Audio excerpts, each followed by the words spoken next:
sewing without pins. I know some of you probably already do it, and some of you are probably terrified by the idea. I am someone who pins when necessary, but if I can skip it, I will. I always pin like half square triangles, things like that. But I actually learned that it was okay to do when I was at that quilt retreat that I talked about in last week's email.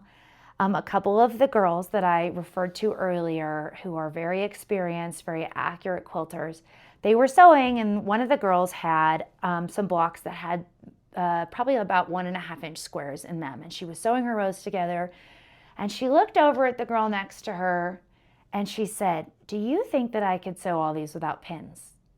And the gal next to her was like, "Oh, absolutely, you definitely could."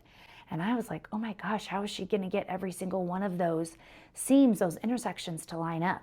And so, I'm just sewing quietly because I'm the newbie. I'm a new quilter. I was learning so much that weekend.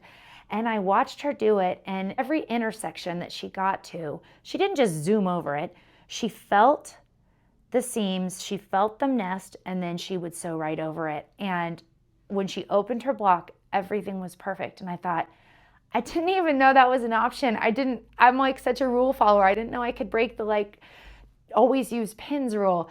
And I realized with patchwork especially, where it's just more squares and they're a little bit easier to have an accuracy on, it's okay to try. So on this quilt, I've sewn every single one of my blocks together without pins, except for I start each row with a pin. And I'll show you that in these videos. But if it's something you feel comfortable with and you feel like you're pretty accurate and your 1/4 inch seam is accurate, I suggest you stretch yourself and you try it.